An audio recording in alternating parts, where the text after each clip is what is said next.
What's going on, guys? Welcome back to another UFC breakdown and predictions video, this time for UFC 305 in Australia, Plessis versus Adesanya. I want to start things off by saying that I will not be releasing a recap video for this event because I am gone for the weekend and will not have access to my computer until Monday. So you guys can catch me on Twitter though, where I will be tweeting throughout the event. I will be dropping my full picks before the event starts, and I will be dropping some bets as the fights go on. I also release my confidence levels for each pick as well on Twitter. So Limpy Bets, it's with two Y's, so LIMPYY Bets. That's where you guys can check the live updates and the recap at the end of the event. I'll tweet out how we did and all that stuff, but there will be no recap video. I also wanted to get this out earlier, but here we are. Regardless, let's get things started. Make sure you guys hit that like button, subscribe to the channel if you are new, and comment down below your thoughts on this event. Let's kick things off with a UFC newcomer, Stuart Nicoll, going up against Jesus Aguilar. Now, initially, I wanted to pick Jesus because I'm not really a fan of how UFC debuters perform. There's a lot of things like we brought up in the Dana White's Contender Series fights. It depends how people do under pressure, and there's a lot of external factors that you have to take into consideration when you're breaking down somebody that's making their UFC debut. But Stuart Nicoll, I ended up watching some of his previous fights, and I am actually going to pick him in this matchup for a few reasons. One of those reasons is his pressure.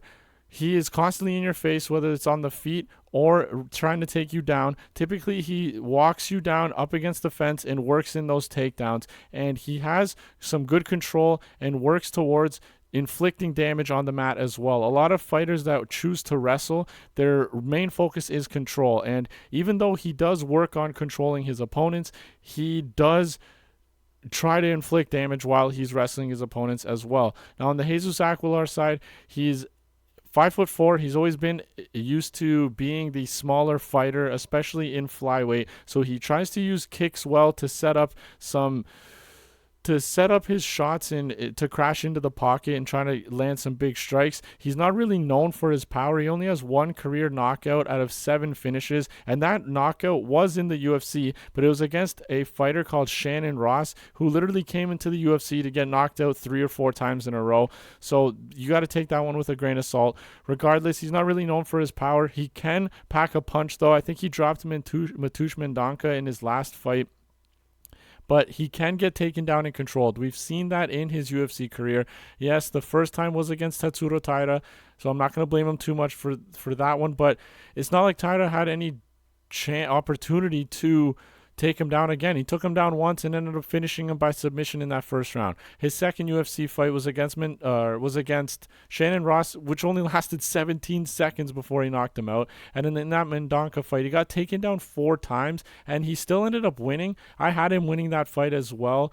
That was my pick for that matchup, but I don't necessarily agree with the decision. Regardless, he got taken down 4 times by Mendonca, and the reason, some big reasons why he was able to get back to his feet was that Mendonca is the kind of fighter to go submission over position sometimes, and Stuart Nicoll, although he will try to latch up a submission, he's not going to force it. He's going to kind of let it present itself in those wrestling exchanges. So I really like Stuart Nicoll's pressure. I like his chain wrestling style. I like his ability to control fighters on the mat and also look to inflict damage down there where he's not just trying to garner control time. And I also like his gas tank. He has good cardio, and he has 5-round experience, I believe, in his short 8 professional fight career. So I will take Stuart Nicoll to win his UFC debut at home against Jesus Aguilar. Next up, we got Kenan Song going up against Ricky Glenn. Now, Ricky Glenn is going up to welterweight for this fight. In his UFC career, he has been down as low as featherweight, and then he went up to lightweight. Didn't really go so hot for him. He got knocked out by... Who did he get? I know Drew Dober was one of the guys that KO'd him, but who was... Christian Giagos, there's the other one. They knocked him out at lightweight, so he decided, let me go up to welterweight against bigger, stronger dudes. I just don't think Ricky Glenn is the same fighter that he was in his career. He's now 35, and even though Kenan Song is not really a younger fighter. Either he is slightly younger at 34 years of age, but just in this matchup in general, I do think Kenan Song is the better fighter. I think he's going to be more technical on the feet. I think he's going to be able to fend off those takedowns. And the thing I like about Kenan as well is he has shown glimpses of power in his recent fights as well, which is probably going to help him out in this Ricky Glenn fight. I think he's going to be more technical on the feet. Also, I don't know if I already mentioned that, but in his last 3 fights, he did lose a unanimous decision in his most recent fight to Kevin Jousset, which isn't anything to be like ashamed of. Kevin Jousset is slowly showing that he is a pretty decent prospect in the UFC in this welterweight division. The fight before that, he defeated Rolando Bedoya, who at the time was seeming like a pretty good prospect as well. He ended up dropping him in that fight. That showed a little bit of his power. The fight before that, he took on Ian Gary, which he did get finished in the 3rd, but he did end up dropping Ian Gary as well. So if he can bring some of that power that he had in that Bedoya fight and against Ian Gary, I think he could probably find a finish against a Ricky Glenn at this point in his career. So I'm going to take Kenan Song here. I can trust him to fight for those full 15 minutes. I've never seen Ricky Glenn up at welterweight, so I don't know what to expect, especially at this point of his career. So give me Kenan Song to get it done.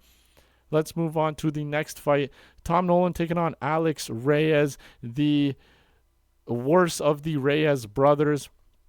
And we all know what this is. The UFC does this every once in a while, especially on a card that is outside of the U.S. So they want to take these hometown guys and fill up the pay-per-view event or just event in general with those fighters at home. So that's why when they go to these foreign countries outside of the U.S., of course, they load up the card with their hometown guys, Tom Nolan being that hometown guy. So they want to get a win for Tom Nolan, and that's exactly what this is. Tom Nolan is the much better fighter, and I think he's going to put Alex Reyes away. Alex Reyes has shown to be chinny. I think he got knocked out in his UFC return against, let me just double check here. Before I look, I want to see if I can remember.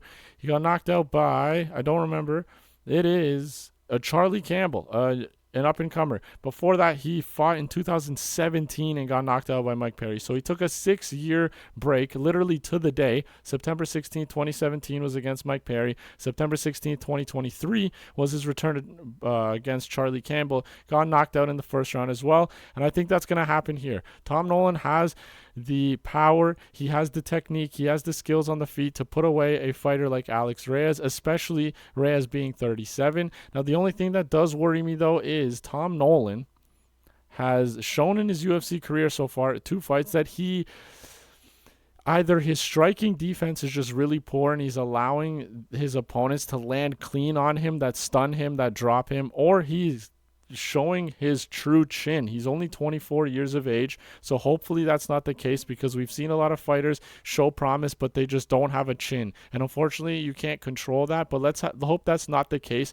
with Tom Nolan. But he came in against Nicolas Mata at his UFC debut, got knocked out in just over a minute, comes in and fights this Victor Martinez, who I don't think was a very power heavy kind of guy.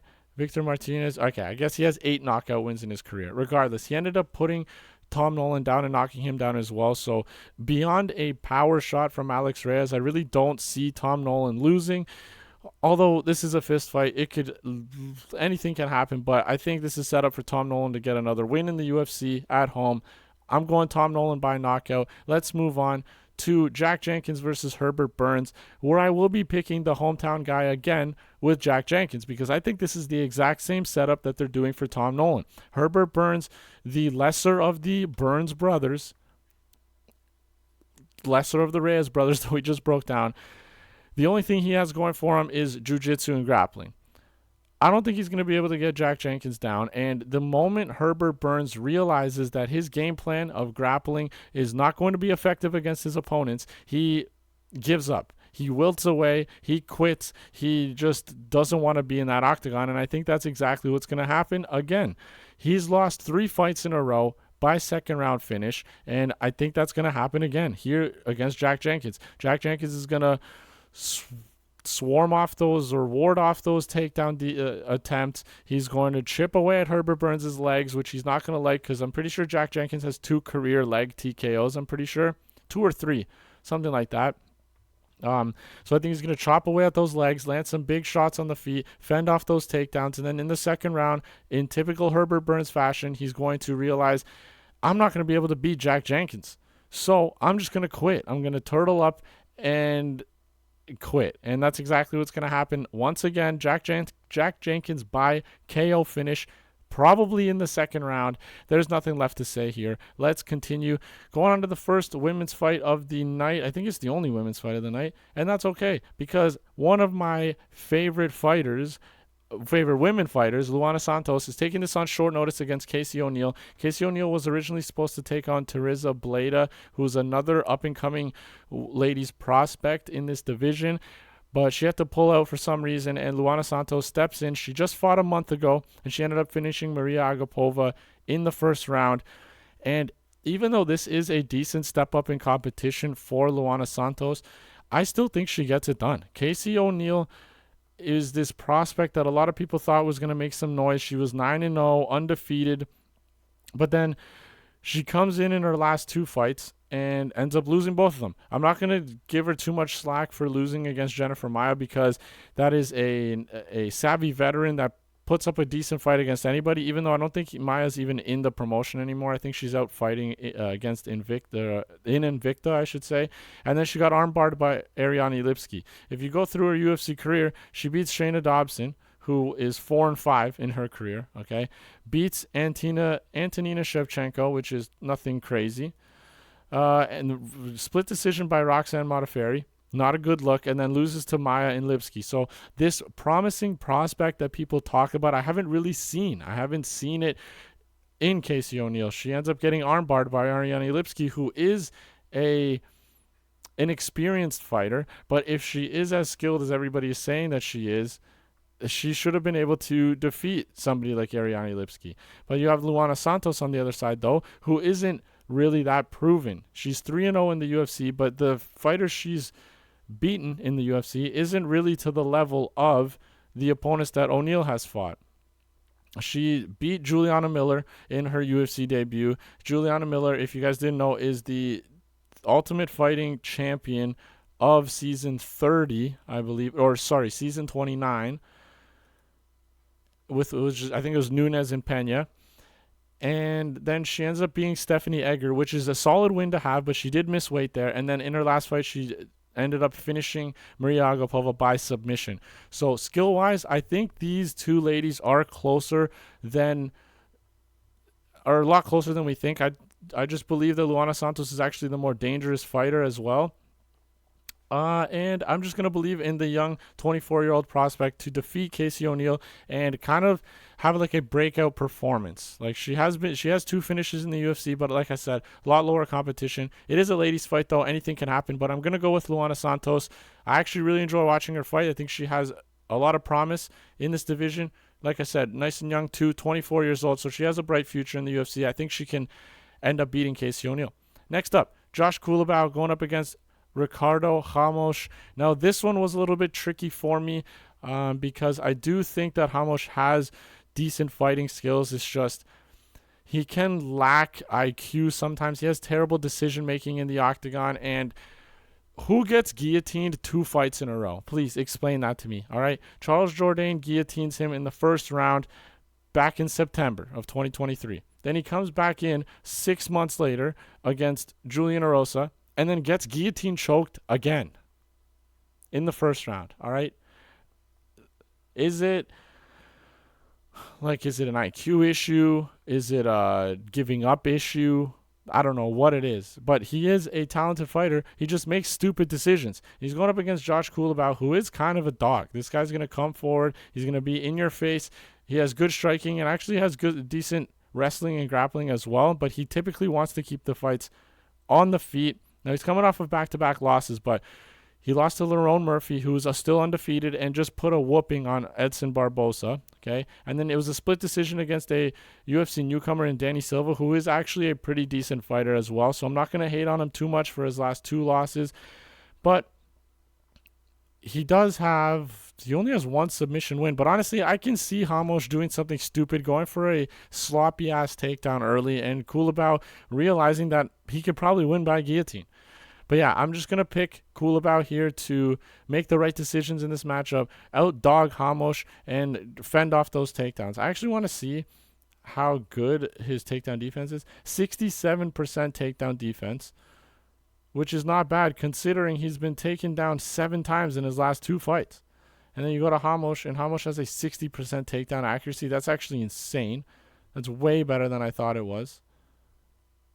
All right, maybe it's not going to be as easy as I thought, but maybe on one of the entries, Ramos gets his neck caught again in another guillotine. I could see it happening, but I'm going to take Culibao to just out-dog Ramos in this fight. I think the more durable, the more willing fighter, the more fighter with heart is Culibao, and I think that's just ultimately what it's going to come down to here.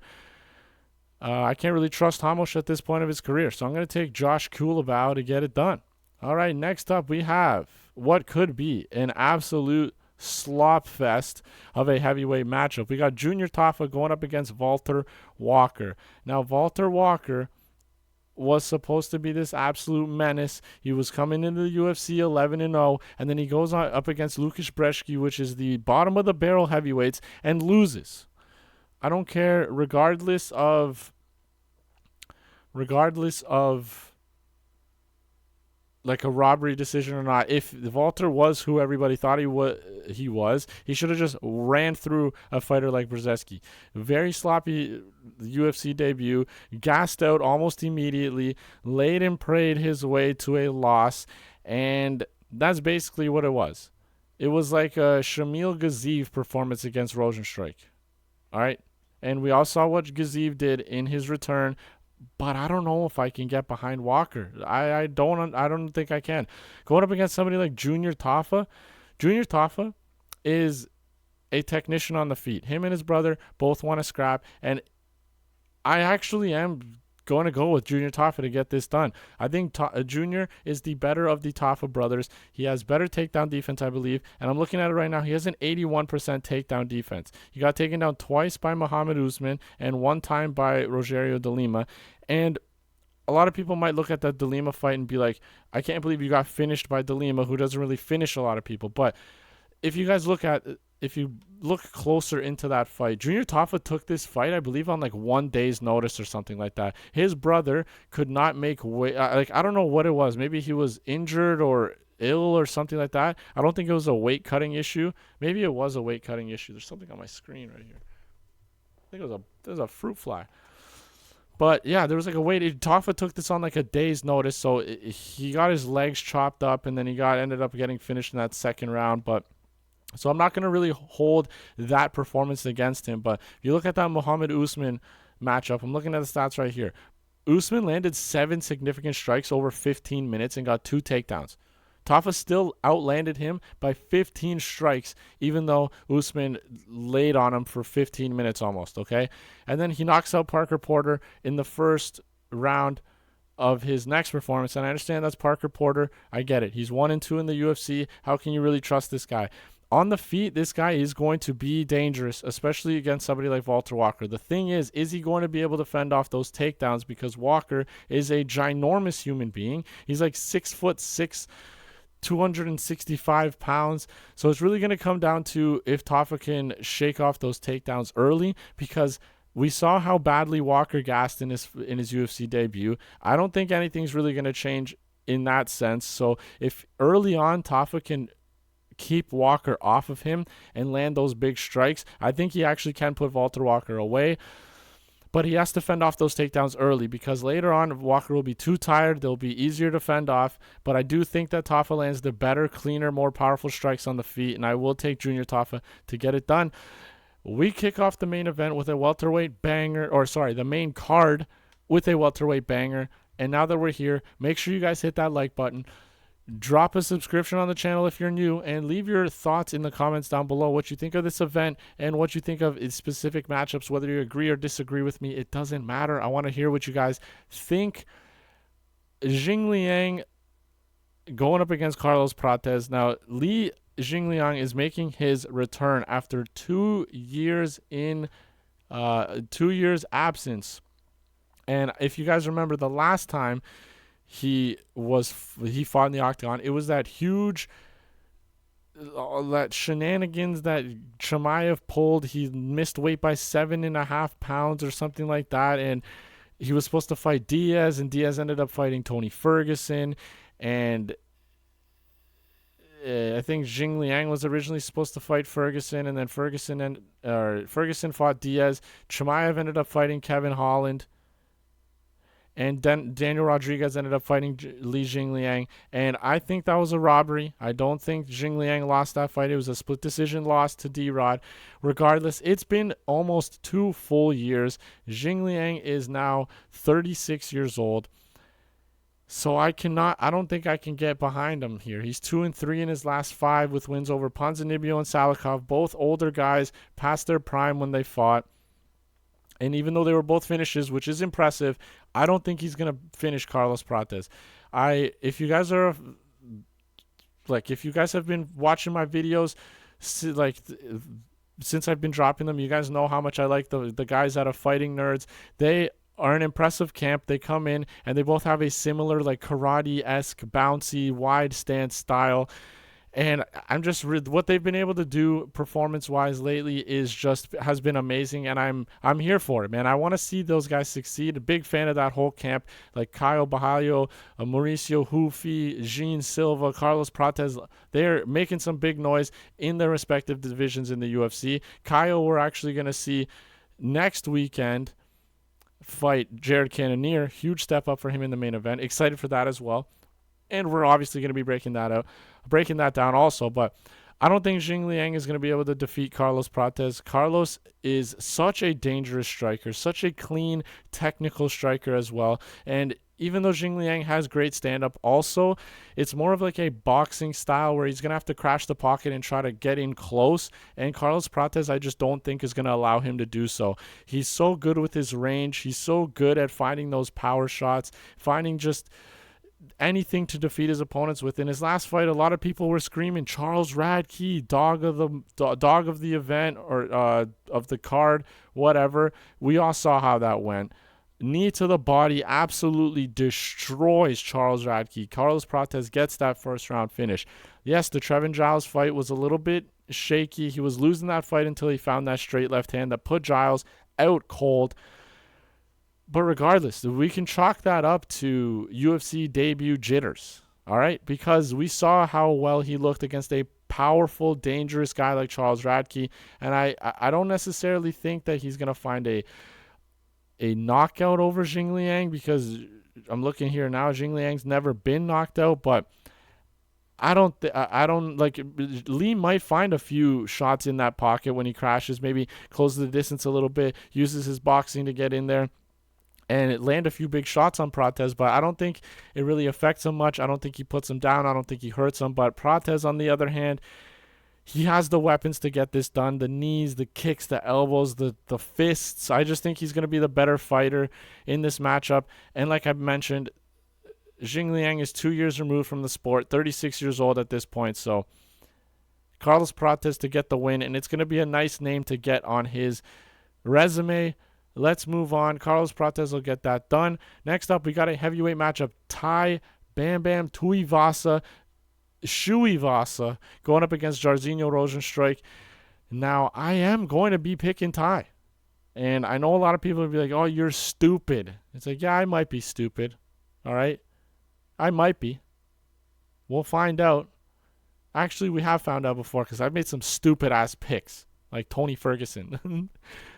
Regardless, I'm going with Tuivasa to get this done. And my reasoning for that is I just think he's going to be the better striker. I know that sounds hilarious, but he's going to be faster. He has brutal leg kicks, and he doesn't have to worry about getting wrestled. That is going to be a huge factor in this fight, because if you look at Tui's losses, all right, he's on a 4-fight losing streak. I get it. But look who he's losing to. His last fight, Marcin Tybura. Yes, not a good look, but Tybura is still a savvy vet that can get some solid wins. Yes, he just lost to Spivak. I get it. It's not a good time to be saying Tybura is a good fighter. But he was piecing up Tybura on the feet, landing some big shots. But we know we know the holes in his game is getting wrestled, and his grappling sucks. I get that. All right, that's why Tybura ended up finishing him on the ground. Volkov, same thing. But we're looking at Volkov, what he just did to Pavlovich. Volkov's looking like the title challenger. He is. He's looking like a title challenger. So are we really going to shit on him for losing to Volkov? All right. And then before that gets knocked out by Pavlovich. Are we really going to compare Jairzinho Rozenstruik to Pavlovich's, like the power of Pavlovich? I don't think so. Before that, Sorel gone. Are we really going to compare the technique of Rozenstruik on the feet to Sorel Gain or gone, whatever? No, we're not. And then before that, he was on a 5-fight knockout streak, all right? Derek Lewis, Augusto Sakai, Greg Hardy, Harry Hunsucker, Stefan Struve, all right? This is a good run. It was a good run before this 4-fight losing streak. Regardless, Jairzinho Rozenstruik might have a solid jab in this fight. He might be able to stick out that jab. But in 13 UFC fights, this guy has never even attempted a takedown. So Tui is not going to have to worry about the wrestling. Yeah, Jairzinho could realize, man, I could go in on enemy soil, wrestle this guy out of nowhere when he's not expecting it and get the win. I don't think that's going to happen. That's just not who Jairzinho is, especially at 38 years old. Is he 38? He's 36. At this point in his career, he knows what kind of a fighter is, and he's a striker. And going up against somebody like Tui, who I believe is only 32. He's 31. Tuivasa is still super young in his career as a heavyweight. We know heavyweights can fight into their 40s. All right, so he's still super young.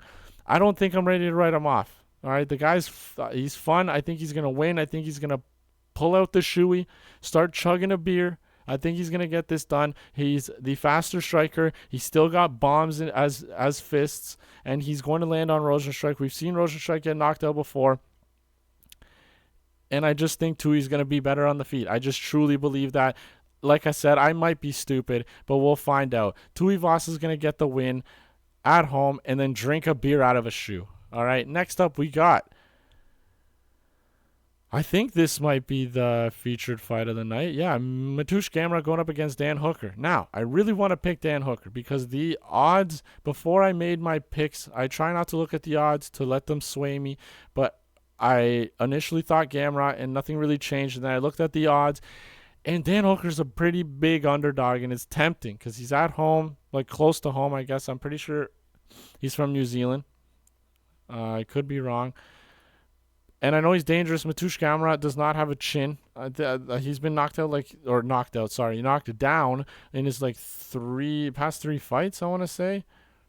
Maybe not past 3 fights, but a bunch in his most recent fights. My computer always decides to take forever when I need it to load, and I don't have the information that I need immediately ready to go. So let's hope this is going to load. I don't think it's going to load. I honestly don't think it's going to load. Is it an internet issue? No, it's not. This is bullshit. All right, regardless, Mateusz Gamrot can get tagged by Dan Hooker in this fight.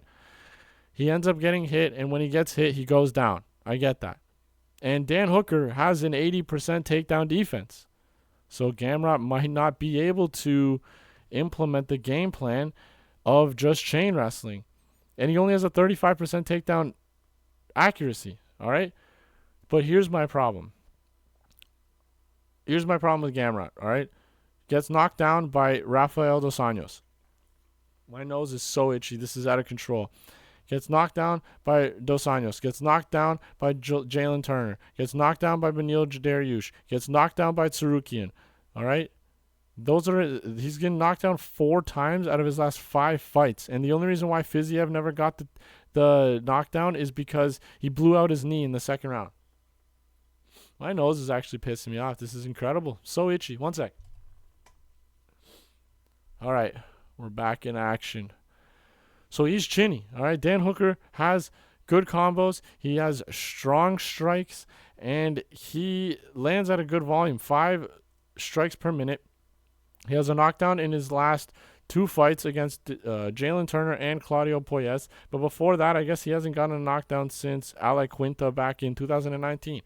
But he's shown power in his last couple of fights. He's going to be the better striker. But is he going to be able to handle that pressure wrestling on the Gamrot side? I don't know if he's going to be able to.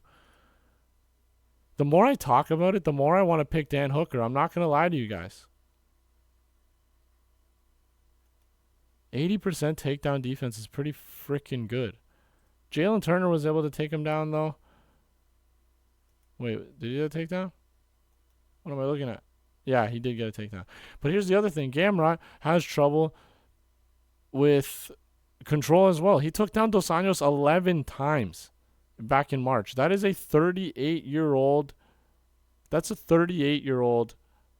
Wait, almost 40? I'm tripping. This is a terrible breakdown right now. 1 second. That is an almost 40-year-old Dos Anjos that he had to take down 11 times because he couldn't control him. All right? He took down Fiziev once, but like I said, blew out his knee. Took Jalen Turner down 4 times. Took Dariush down 4 times, still lost that. Took Tsarukian down 6 times. That's actually kind of impressive. So, yeah, I take that back. I think Gamrot is going to be able to take Dan Hooker down. Maybe he struggles with the control, but I think Gamrot just does this in Gamrot fashion, where it's just a boring 15-minute wrestle fest, and Dan Hooker might land a few good shots in one of the rounds, maybe put Gamrot on his ass. But I ultimately do think Gamrot just gets a typical Gamrot win.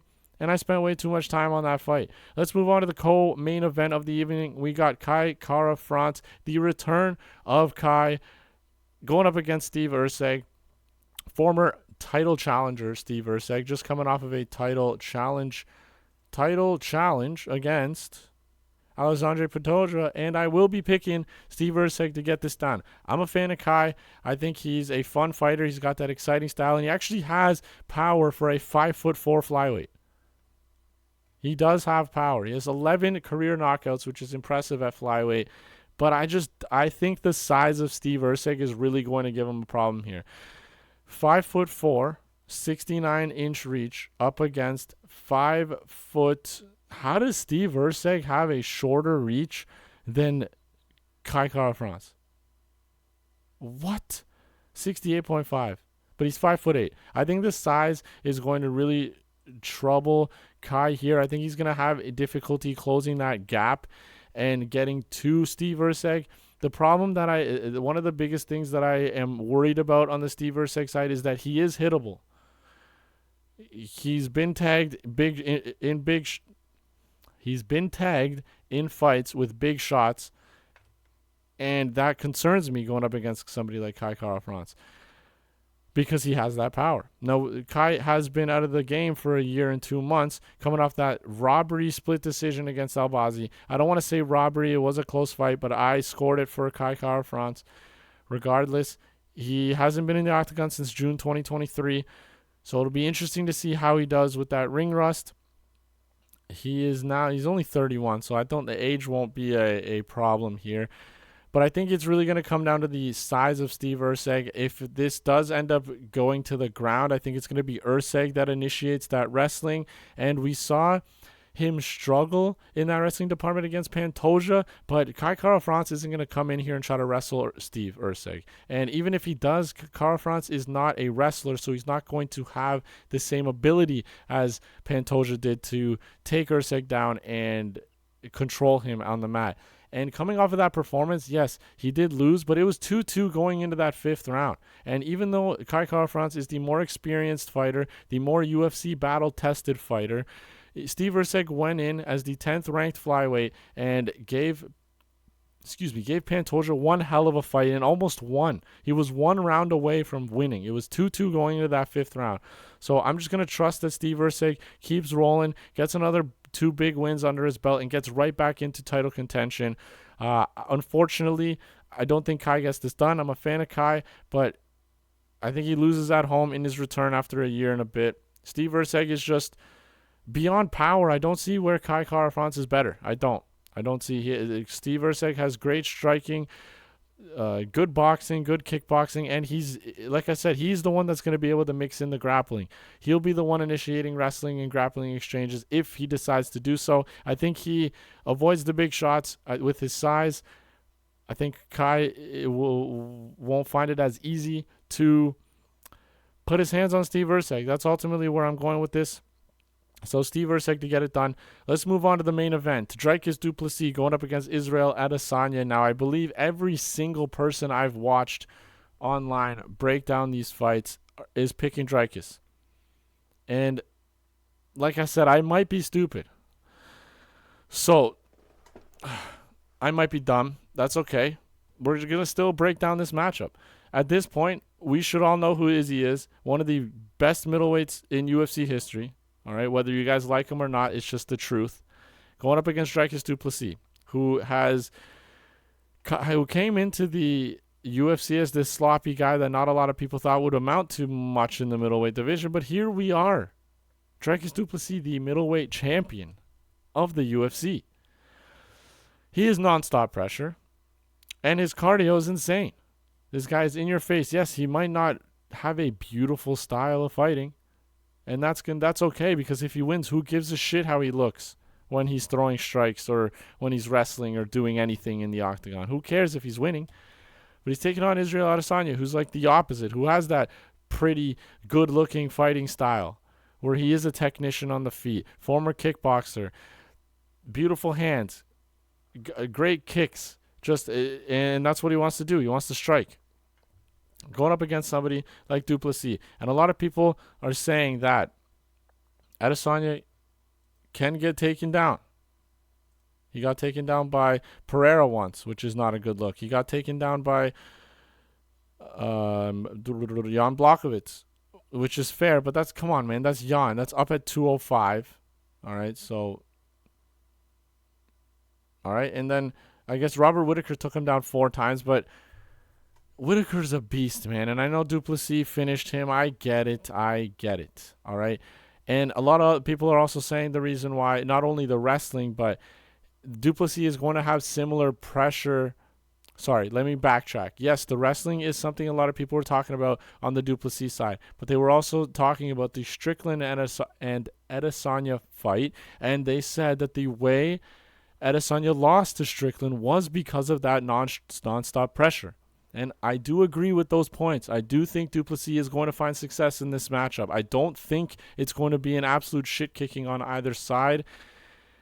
But I can see a Bilal-like performance on the du Plessis side. We just saw Bilal do what I think du Plessis can do to Adesanya, and Bilal did it to Leon Edwards last pay-per-view. I do see that path of victory. But I do think it's going to be a closely contested fight. Typically, championship fights are closely contested because it's supposed to be the top 2 people in the division. But I'm still going to go with Izzy. Like I said, I might be stupid, man. I've said it a few times in this match or in this breakdown, and that just might be the case. But I'm going to go with Adesanya here because although Strickland beat him with that pressure style, the pressure of du Plessis is different. It's a different kind of pressure. Strickland has that annoying like Philly shell, and he's like mastered it. He's mastered it where it's really hard to put your hands on Strickland. And Izzy even said that in between rounds multiple times against Strickland. He said, I'm getting frustrated because I can't find him. I can't get to him. And that is partially because of the striking defense of Strickland. Yes, the pressure was a big factor there.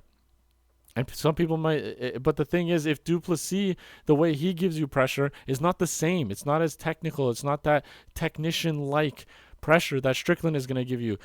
Adesanya is going to piece up people that give him countering opportunities, and somebody like du Plessis is going to give him those opportunities plenty in this matchup.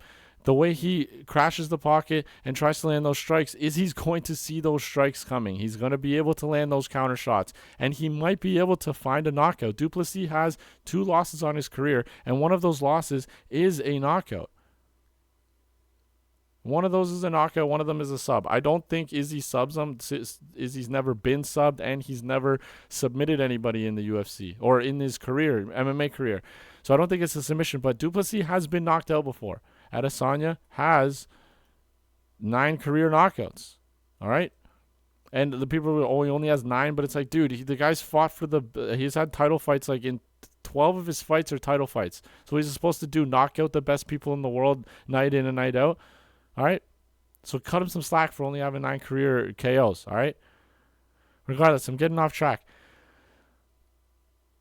I'm going to repeat myself a little bit because we're on the main event, and that's okay. Du Plessis, I see a path to victory. I'm not saying that Izzy's just going to come in and knock him out. I don't think that. I think du Plessis can use his pressure to get to Adesanya. I think Adesanya may be a little hesitant to throw as many strikes as he wants to try to piece up Du Plessis because of that wrestling threat. I do see Du Plessis being able to wrestle Izzy to a victory. I see it. I'm not saying that, but I also can see a world where Du Plessis does what he usually does, gives that pressure, sloppy striking. Adesanya, the technician that he is, finds his shots, lands some good combos, and maybe hurts Du Plessis at times. And I do see him fending off some of the takedowns. I truly do believe that. If you guys have seen Adesanya's body leading up to this fight, he is a big boy. He's looking physically strong, and I think it was Dan Hooker that was talking about it. He said that Adesanya hasn't really been able to spar with Adesanya a lot. Hooker, that is, because he's been strength training, and I don't know if that's to try to fight off those takedowns or work on getting back to his feet if he does get taken down. I don't know what it is, but he's looking physically strong coming into this matchup. I don't think Du Plessis is going to get those takedowns as easy and as often as a lot of people are saying. He may do it early, but I don't know. Maybe I'm just trying to convince myself on the Adesanya side. I might be the only person picking Adesanya in this fight, especially because Du Plessis is the underdog in this matchup, but I'm just going to go with Izzy to get this done. I've talked enough. Let's go through our picks for the entire card. We got Stuart Nicoll, Kanan Song, Tom Nolan, obviously, Jack Jenkins, obviously, Luana Santos, Josh Culibao, Junior Tafa, Carlos Prates, my boy Tuivasa, Mateusz Gamrot, Steve Erceg, and Israel Adesanya. Thank you guys once again for watching another video. And once again, I'm not going to be doing a recap video. I mentioned that earlier. But I will see you guys when I break down the episode 2 of the Contender Series. I'm hoping to kind of pick up these breakdown videos and drop them way earlier on in the week. So hopefully like a Monday release for the Contender Series episode, maybe like a Wednesday release for the UFC card next weekend. Regardless, thank you guys once again. Make sure you hit that like button, drop a comment down below with your thoughts on the event and your picks as well, and subscribe to the channel if you're new for more content. Thank you guys once again. I will see you in the next video.